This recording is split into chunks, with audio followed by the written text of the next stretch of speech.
क्या भारत 2008 के global financial crisis संकट की ओर बढ़ रहा है? क्यों निवेशकों को भारतीय शेयर बाजार में कोई बड़ी तेजी की उम्मीद छोड़ देनी चाहिए? क्यों भारतीय शेयर बाजार के निवेशकों को छोड़ देनी चाहिए बाजार से बड़े रिटर्न की उम्मीद? ये बात हम इसलिए कह रहे हैं क्योंकि 28 फरवरी को मिडिल ईस्ट में अमेरिका इजराइल के ईरान पर हमला करने के बाद से ही भारतीय शेयर बाजार में तेज गिरावट का सिलसिला जारी है। आप देख रहे हैं द फेडरल देश। मैं हूं मनीष कुमार। शेयर बाजार में गिरावट का ये आलम है कि हर निवेशकों की पूंजी डूबती जा रही है। ईरान युद्ध के शुरू होने के बाद बीएसई सेंसेक्स और नेशनल स्टॉक एक्सचेंज के निफ्टी में करीब 11% तक की गिरावट आ चुकी है। विदेशी पोर्टफोलियो निवेशकों ने इस दौरान करीब $12.3 बिलियन यानी 1.13 लाख करोड़ रुपए के शेयर्स बाजार में बेच डाले। तो बीएसई पर लिस्टेड शेयरों के मार्केट कैप में 47 लाख करोड़ रुपए की गिरावट आ चुकी है। रुपया डॉलर के मुकाबले बेदम होता जा रहा है और ईरान युद्ध के बाद से 3.5% गिरावट आ चुकी है और 95 के लेवल के करीब जा पहुंचा है। इस सब के लिए सबसे बड़ा गुनाहगार है कच्चा तेल, जो $115 प्रति बैरल के करीब ट्रेड कर रहा, जो कि युद्ध शुरू होने के पहले 65 से $70 प्रति बैरल के करीब कारोबार कर रहा था। और यही वजह है कि दुनिया के बड़े ब्रोकरेज हाउसेस, जिनकी सलाह दुनिया भर के निवेशक मानते हैं, जिनकी सलाह को भारतीय निवेशक भी बेहद गंभीरता से सुनते हैं और उसे मानते हैं, ये ब्रोकरेज हाउस बाजार की दिशा दशा से लेकर चुनौतियों के बारे में निवेशकों को आगाह कर रहे हैं। दुनिया की दिग्गज ब्रोकरेज कंपनी गोल्डमैन सैक्स ने भारतीय शेयर बाजार को लेकर बड़ी भविष्यवाणी कर दी है। गोल्डमैन सैक्स, जो पहले भारतीय शेयर बाजार से बेहतर रिटर्न की अपेक्षा में ओवरवेट थी, अब उसने भारत की रेटिंग को घटाकर न्यूट्रल कैटेगरी, जिसे मार्केट वेट कहते हैं, उस कैटेगरी में डाल दिया है। इसका मतलब यह हुआ कि गोल्डमैन सैक्स को भारतीय शेयर बाजार से ना तो बेहतर रिटर्न और ना ही खराब रिटर्न की उम्मीद है। गोल्डमैन सैक्स ने अनुमान जताया है कि एनएसई निफ्टी साल 2026 में 29,300 के आंकड़ों के छू सकता है, लेकिन अब उसने अपने टारगेट को घटाकर 25,900 अंक कर दिया है। गोल्डमैन सैक्स ने अपनी रिपोर्ट में कहा कि मिडिल ईस्ट में जारी तनाव और कच्चे तेल की सप्लाई में रुकावट के चलते भारत की अर्थव्यवस्था के सामने नई चुनौतियां खड़ी हो गई हैं। खासतौर पर स्ट्रेट ऑफ हॉर्मुज के बंद रहने पर कच्चे तेल की कीमतें लंबे समय तक ऊंची बनी रह सकती है, जिसका सीधा असर भारत पर पड़ेगा, जो ईंधन खपत के लिए आयात पर निर्भर है। रिपोर्ट में गोल्डमैन सैक्स ने कहा कि अगर एनर्जी कीमतें ऐसी ही ऊंची बनी रहती है तो भारत की आर्थिक तस्वीर कमजोर हो सकती है। रिपोर्ट में 2026 के लिए भारत की जीडीपी ग्रोथ का अनुमान को घटाकर 5.9% कर दिया गया है। महंगाई बढ़ने, चालू खाता घाटा के जीडीपी के 2% तक पहुंचने का अनुमान जताया गया है। भारतीय करेंसी रुपए पर दबाव बढ़ेगा और हालात संभालने के लिए आरबीआई को ब्याज दरों में बढ़ोतरी करनी पड़ सकती है। रिपोर्ट में गोल्डमैन सैक्स ने कहा कि कच्चे तेल की कीमतों में उछाल का असर सिर्फ अर्थव्यवस्था तक सीमित नहीं रहेगी, बल्कि इसका असर कंपनियों की कमाई पर भी पड़ेगा। रिपोर्ट में अगले 2 वर्षों के लिए कंपनी की कमाई का अनुमान घटाकर 8% और 13% कर दिया गया है, जो पहले 16% से ज्यादा था। खासकर घरेलू मांग से जुड़े सेक्टर्स जैसे ऑटो, कंज्यूमर ड्यूरेबल्स और साइक्लिकल सेक्टर की कमाई सबसे ज्यादा इसके चलते प्रभावित हो सकती है।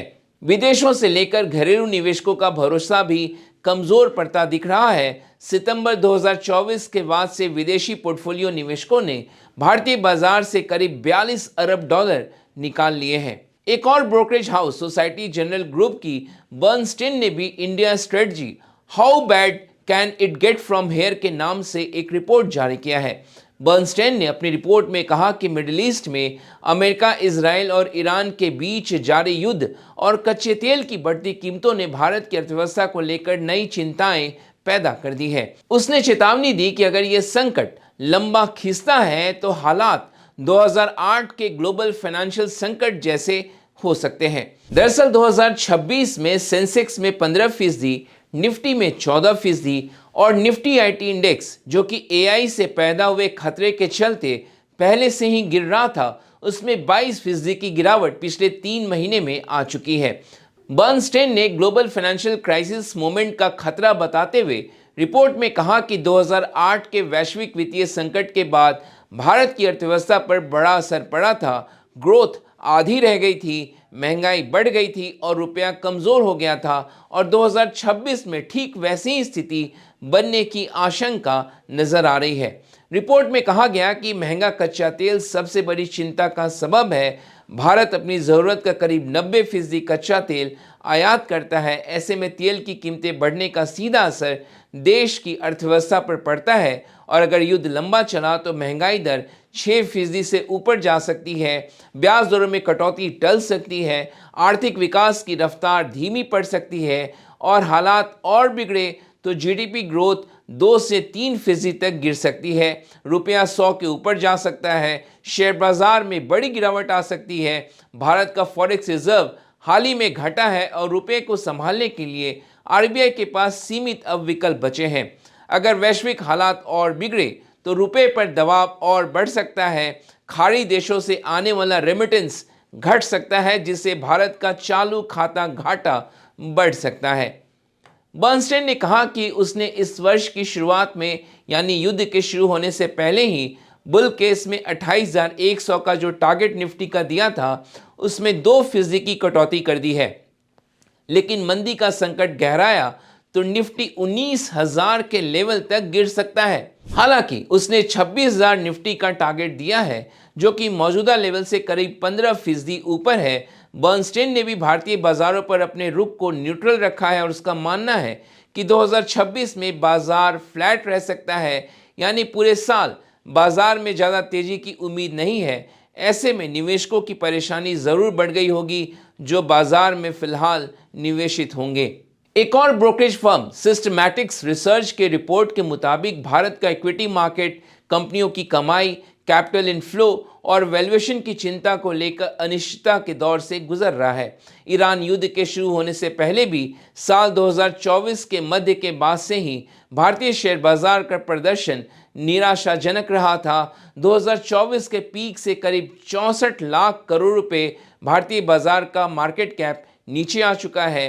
करीब 400 स्टॉक्स के अध्ययन के बाद पाया गया कि 63% ने नेगेटिव रिटर्न दिया है और जिन रिटेल निवेशकों ने सोशल मीडिया और फिनफ्लुएंसर्स के झांसे में आकर बाजार में निवेश किया उनकी तो पूंजी ही डूब गई है, उसमें सबसे ज़्यादा सेंध लगी है। विदेशी पोर्टफोलियो निवेशकों ने सितंबर 2024 के बाद से $43 बिलियन के शेयर्स बेच डाले। घरेलू संस्थागत निवेशकों और इक्विटी म्यूचुअल फंड से बाजार को सहारा मिला, जिन्होंने करीब $59 बिलियन का निवेश भारतीय बाजार में किया। अक्टूबर 2024 के बाद से एसआईपी की संख्या स्टेबल बनी हुई है। हालांकि औसतन एसेट अंडर मैनेजमेंट 20% बढ़ा है। इससे ये प्रतीत हो रहा कि एफ्लुएंट सेगमेंट यानी जिनके पास पैसा है वो बाजार में ज़्यादा निवेश कर रहे हैं, जबकि छोटे निवेशक नेगेटिव रिटर्न के संकट से जूझ रहे हैं। ऐसे में शेयर बाजार के निवेशकों को समझ में नहीं आ रहा कि वो इस वक्त क्या करें। उन्हें हर रोज़ स्क्रीन पर लाल निशान नज़र आ रहा, बढ़ता हुआ नुकसान नज़र आ रहा। ये दिग्गज ब्रोकरेज हाउसेस निवेशकों को फिलहाल सतर्क रहने और जल्दबाजी में कोई फैसला न लेने की नसीहत दे रहे हैं। तो आज हमने आपको शेयर बाजार के हालात के बारे में बताया। हमारा वीडियो कैसा लगा कमेंट बॉक्स में जाकर ज़रूर कमेंट करिए। हमारे वीडियो को लाइक और शेयर करना बिल्कुल ना भूलिए। और यदि अभी तक आपने द फेडरल देश के यूट्यूब चैनल को सब्सक्राइब नहीं किया है तो उसे ज़रूर सब्सक्राइब करें। आज ये वीडियो देखने के लिए आपका बहुत बहुत शुक्रिया। धन्यवाद।